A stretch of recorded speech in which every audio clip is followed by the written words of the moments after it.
Welcome to BizTech's Jobs and Careers Show. Our conversation for today delves on the world of people analytics and its profound impact on talent management. Now, our guest for today is Terrence Yong. He's the Vice President and GM for Asia Pacific of Visier, and he will share valuable insights on Visier's expansion strategies, the power of people analytics in talent retention within growing companies, the benefits of curated on-demand people analytics solutions, and the importance of adopting people analytics to improve organizational processes. Now, to tell us more about this, welcome to the show, Terrence. Hi, Brian. Pleasure to be here today. Now, Terrence, for a start, could you give us an overview of Visier and its history in the Asia-Pacific region?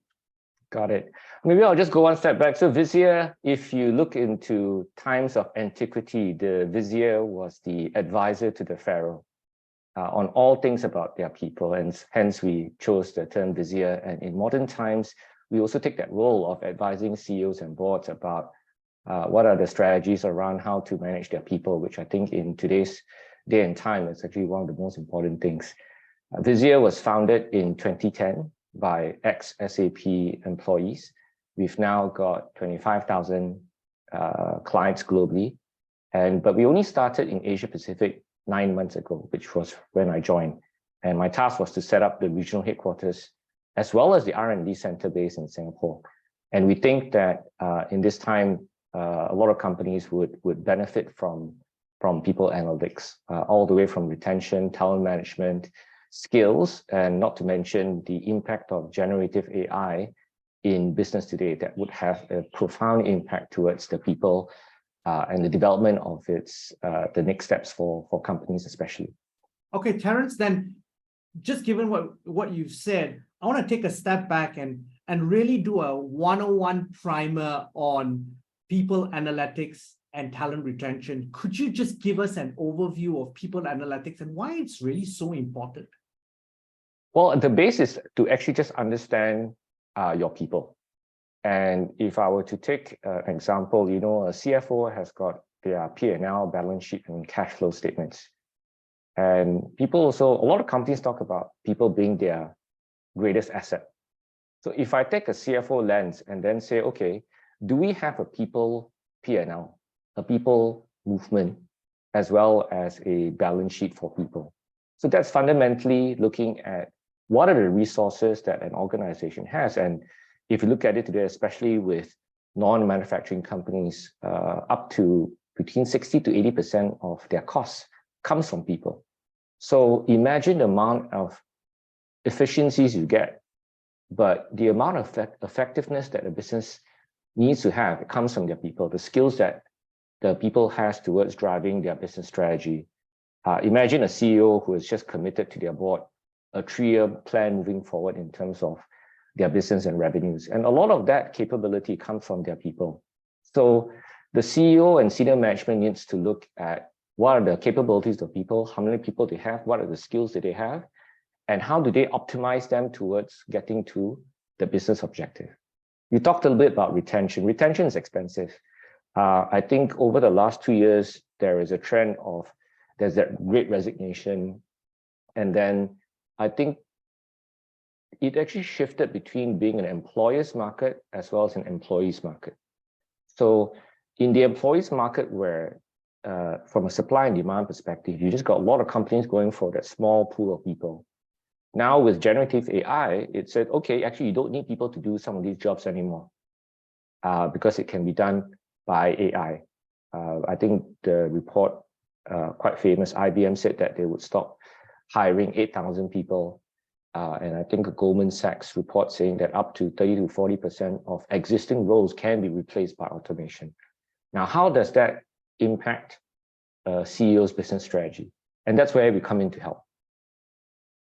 And so that's really, really interesting because fundamentally, you're facilitating this whole shift towards even talent acquisition being very data-driven. In the past, it's been task-driven, it's been objective-driven. So suddenly now you're looking at it and say, hey, hang on here.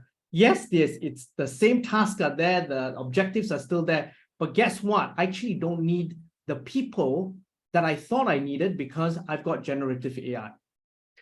That's right. And the reality is a lot of businesses guesses a lot. And that's actually very dangerous when you are making guesstimates on what is probably the most important thing for people, right? Their careers and their jobs. And in your point, jobs and careers, how do we then look at, if you look at the process, it's quite simple. How do you hire the best? How do you then develop them so that they can give the best to the organization? And in some cases, how do you offboard them as well for those that can't make it? But today, modern enterprises have got so much data. They've got very established systems. It's just that they're all sitting in silos of information. To the extent where, just to give you a simple example, some companies don't even know the precise number of employees that they have. And you think that would be, okay, I mean, if you are a large enterprise, you've got 21,573 employees. Why can't you know every single warm body there? It's not as simple as it sounds, because there are some people who are full-time, of course. Then there's part-time, contingent, contract. Each one is slightly different. You might be sitting in different spreadsheets and sitting in different systems. Some large organizations have got multiple systems. So how do you reconcile all that? And that's where I suppose Visier comes in, because it then consolidates all this information to give you, the organization, our clients, that kind of insight that they need to make people decisions. So then how does this sit with the existing HR system? Yeah. So the reality is there's only there's three ways I would say you would be able to achieve this, right?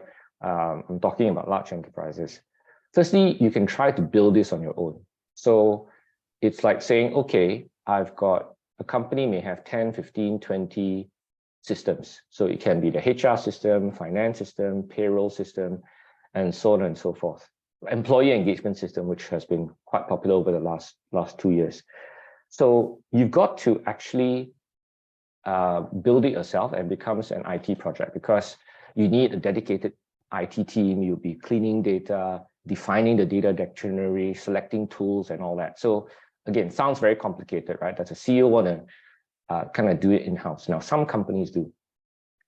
Second option is you can use the existing HR system. So existing companies, in this case, like Workday, SuccessFactors, Oracle, have got these analytic tools. But these platforms are normally used for collecting data, not for transformation or reporting or getting insights. And the third option is to actually use a purpose-built platform, software as a service like us, Visier. And it kind of simplifies everything so that you can get it cheaper, faster, and more, I would say, fit for purpose, right? So we implement for our clients with less than 3 months. So you can just plug it in, turn it on, and you get all these insights already available to our clients. Okay, so if I'm a group HR director of a large company, what sort of payback would I expect from a Visier, not only from a cost-saving perspective, but really from all the other key matrices that perhaps you want to highlight? So the time to value is, we turn it on just like as a subscription. So you don't have to turn on everything on one go, right? So it's micro phases, right? So you turn on the first module in 3 months, and then by month 5 or month 6, you can turn on additional modules. And I'll go through the use cases a little bit, because it's not just about people and HR. It's really for a CEO and a director of the board. You're looking at it across. So things like total cost of labor. What is the customer profitability or cost to serve? What is the insights around productivity and performance? What about looking at manager effectiveness? So yes, it's coming from a people lens, but then you have to look at it across the board. One example that I discussed with many CEOs is, over the last 2 years, there was this trend of measuring employee engagement or happiness, right? And in our conversation, the CEO says, yes, of course, we want to have our employees happy. But the context is that we want our employees to be happy so that they can be more productive for the organization. That impacts the bottom line. That's one angle. The second angle is training. So a lot of companies spend money on training. Now, what is the impact? The question is, what's the impact of training to, let's say, productivity? So is there an increase in sales? Or is there a shortened time period to close the deal? And that's the whole reason of why companies spend money on training. Of course, there are other things around risk and compliance as well. But how do you connect the dots?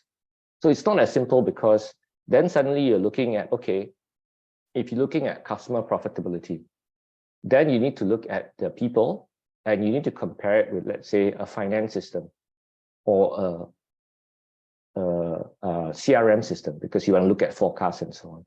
So you're connecting the dots across very different things so that you can actually get that insight. Are happy people productive? And that's a very important insight, because a lot of times, and as you've been explaining to it, I'm visualizing the different aspects. I realize that some of the things that you're talking about actually are extremely hard to measure in the past. Yes, absolutely. It is hard to measure, and therefore a lot of teams make guesses. So they will call up conventional wisdom. So one example I'll give is that, there's all this return to office mandates that's happening across in many companies. So CEOs are saying, and they're guessing, you know what? We want the people to come back to the office because we want to recreate this water cooler environment. People are creating ideas and so on. So one question is, I said, how do you know? Oh, my people tell me. Yeah, but what percentage of these people should come back? People don't know, right? Who's working with who? I'm guessing, people are guessing. So we can actually measure who is sending emails to who. How many Slack messages are they sending? When are they sending it? Because the use case for this is, okay, to answer, are people working from home more productive? And actually, we now have the data to say that people actually working from home is more productive. However, there's this additional strategic benefit of making sure that we bring the people together for cultural purposes and engagement and so on. Okay, if you want to do that, then when you bring people to the office, where should you put them? Who should be in the office at the same time?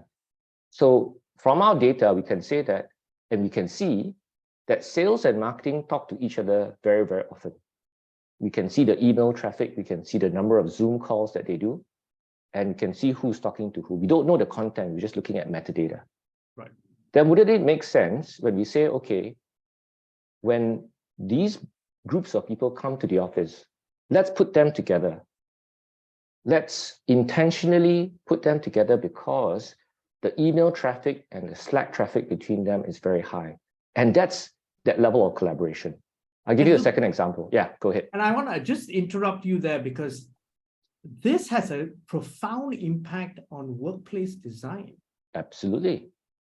So absolutely, really, as I said just a few minutes ago, you're basically able to give nuances and insights which many C-suites were never able to actually see before. Absolutely. And yeah. if you connect that to, say, employee engagement, as you bring, so CEO says, okay, everybody returns to the office, there's going to show a dip in employee engagement. So, oh, you know what, I want to work from home and so on. Right? Now, as people come back to the office, they find actually this is actually quite nice because the company has designed the workplace to enhance the collaboration between teams that make sense. Another example is putting customer service close to engineering and development. Why? Because customer service is on the phone with customers and saying, hey, you know what? These are the things that you should improve, or there's all these complaints. Where do you want to put them next to? You put them next to the people who are developing the product. And so there's an intentionality of putting the right teams together, right? Whether you want to do some form of hybrid, let's say you want to do Tuesday, Wednesday, Thursday, or whatever it is, but there is actually a data-driven reason why you put certain teams together, right? And all this is only when you can connect the dots. So you connect the dots between okay, our people are happy. So imagine you do this weekly employee pulse engagement survey, right? And on a week-by-week basis, you can say, okay, the closed loop from designing, implementing a program, you actually get to see the impacts of it, or at least hear the feedback of that quite immediately. And then you can then iterate. You know, what you've shared, Terrence, has been quite enlightening. You've only been in Asia for 9 months. Could you share some customer success stories really on how your solutions have helped to transform their businesses? Yeah, of course. So as I mentioned, we've been in business for the last 13 years, founded in 2010. And 2 years ago, we raised 125 million from Goldman Sachs for our Series E. And that was the intention, was to grow and expand and now have a global footprint, which we now have. And we've got 25,000 clients globally. So I think from that perspective, that shows our footprint. Out of that 25,000, I would say about 10 to 15% of the traffic or the users are based in Singapore, such as Micron and NetApp, joining our many other global clients such as Merck, BASF, Lego. In Asia itself, we have a large Australian bank and 7-Eleven, which we just signed last month, actually. So those are the set of customers that we have. But we do have a lot of users that are part of large multinationals, but they're based in Asia. Okay. Now, Terrence, looking ahead and through your lens, because obviously you've got a global footprint, what are some key trends that you're seeing in the people space and the HR space in particular? Obviously, work back to office and more hybrid workplace solutions are one key trend. Yes. So the third one, I would say a big chunk is actually skills, right? There's going to be such a transformation that's happened just from ongoing business, but also from the impact of technology. And I think generative AI will accelerate that, right? So if you're a CEO of an organization, what happens to your business strategy if 1/3 of your existing employees will be replaced by technology, let's say in the next 3 years?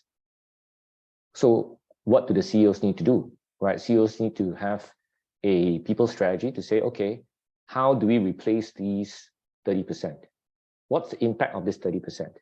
So if you break it down to say, okay, there's a number of them, half of them are engineers, and half of them are, say, salespeople. So how do you quantify what's the impact of that to your P&L and balance sheet, right? So people analytics helps you to calculate, right? How do you link that? So let's say an easy example with salespeople. So if this salesperson either quits, right, what's the impact to your business? We can look at what is the pipeline that this salesperson has. So let's look into their CRM and look at their forward 12 months forecast and go, ooh, okay, this person has got, 2 million in forecast. Maybe there is a 50% closure rate. And that means, the impact of this person leaving is $1 million, plus all that money that you go for, let's say recruitment, interviews, ramp up, and so on. So you can actually quantify, what's the impact. Then if I go into the engineering side of things, then you can also quantify that, because you are linking, say, systems such as Jira, linking it to your finance systems, and be able to quantify the impact of that. So I think skills would be a really big thing, and that's I would say a lot of people wanting to speak to us about it, because there's a whole bunch of things that people need to do to map skills. And there is a shift, I think, in North America, but I see this in Asia Pacific now, of wanting to pay by skills rather than by job, right? So can you elaborate on that? Because that's something that, as you say, is not very common in Asia. Yeah. So the part around companies not wanting to pay for jobs anymore, but then break it down into its smaller components of skills. So if you want to do that, then we need to look at what are the skills that people have, right? So just getting a baseline, and how do you compare that to what is available in the market? So there needs to be firstly, I would say, gathering all the data of all the skills in the world, right? And also adding more new skills. So there are things like prompt engineer. So those are new skills that are not available even 9 months ago, because now people will start wanting to pay people to, connect with generative AI. So how do these skills actually stack up? What are the skills available? And the last piece is, how do you then benchmark these skills across the board? So benchmarking across globally to say, this skill is worth this much, because either there's a lack of that skill in the market, and therefore there's a certain supply and demand for that skill. So not necessarily paying by job, but paying by skills. So the whole part of mapping all the skills available, and then in a company perspective, okay, these are the skills that the company needs to achieve its long-term goals. So in 3 years' time, these are the revenue or business objectives. These are the skills that's required for the organization. And you want to have a baseline to go, okay, what's the situation of our company? Okay, 70% of people have these skills. We've got this gap of 30%. So then you build a training plan. Okay, we need to build this gap, and it takes 12 months to 18 months to fill that gap. What's the other option? The other option would be that, okay, if we cannot train, we will buy from the market. But as we all know, in a very competitive market, when you go to market to buy these talents, then you are also competing with many other companies. And you have, because many of these skill sets are so new, you're going to have a war for talent, and that's going to escalate in terms of costs. Absolutely. So it's build or buy, right? So it's most of the time it's not one or the other, it's a combination. So you would build some of it yourself, and then you would buy some of it from the market. Obviously, that strategy there, if you get it right, then you can save quite a lot of money for the company. But what is that data-driven approach to making that decision? How much do you build? How much do you buy? And so the analytics, so I'll bring it back to people analytics as to, okay, you need to know the state of your business, right? How do you do that? It means that it's going to go back into understanding your business. If you are 10,000 employees, you need to look at each person. And, very simply, I look at it in 2 dimensions, right? What is the skills and what's the wills of the employee? Firstly, do they have the skills to do it? Second, do they want to do it? Right. So we also need to know the person itself, right? That means, what is their career path? What do they want to do? I haven't even touched about diversity and inclusion yet, because let's say if you want to look at gender, for example, gender as well as gender pay, then these are quite individual siloed type of conversations. But then as you connect the dots, then you have a very big picture for the organization. Absolutely. Terrence, this has been a fascinating conversation. I think we could go on for another hour. But before we've got to have you on the show again, but before we leave, any final thoughts you'd like to leave the audience with? I would say just start, right? And the way we approach it with our clients is to take it in an iterative and very short term to get the quick insights and quick wins within that 3 months. So, we're not taking, I think old school, say, technology would be that, okay, a project will take you 12 to 15 months, right? So what we've done is to actually have very fast time to value and take our clients on a journey. So we handhold them, because we've done this for 25,000 clients. Something that we have, I think, which is our unique advantage, is we have 18 million employee records under management, which then gives us a very huge pool to benchmark what's going on in the world. And we're starting to build up that same benchmark for Asia Pacific. Mostly these are North America and Europe, because we've been in business there for much longer. But we are building out these benchmarks. And the implication of this is that we can help CEOs to go, okay, for a beginner level, this is how you do. Intermediate, this is how you do. Advanced is how you do. But I think the key takeaway is to start. And the nice thing with technology is that I think Asia has got that opportunity to leapfrog North America and Europe. What has taken them 5 years to do, I think in Asia, we can actually do it in a fraction of the time. Terrence, again, as I said, fascinating conversation. Thank you for taking your time to be on the show. Thanks, Brian, and look forward to be on the show again. Have a good day. I'm Brian Fernandez, and we've been speaking to Terrence Yong. He's a Vice President and General Manager, APAC at Visier. This interview will be on our website, www.biztech.asia, as well as our syndication partners, TV stations, radio stations, and websites. Thanks a lot for tuning in.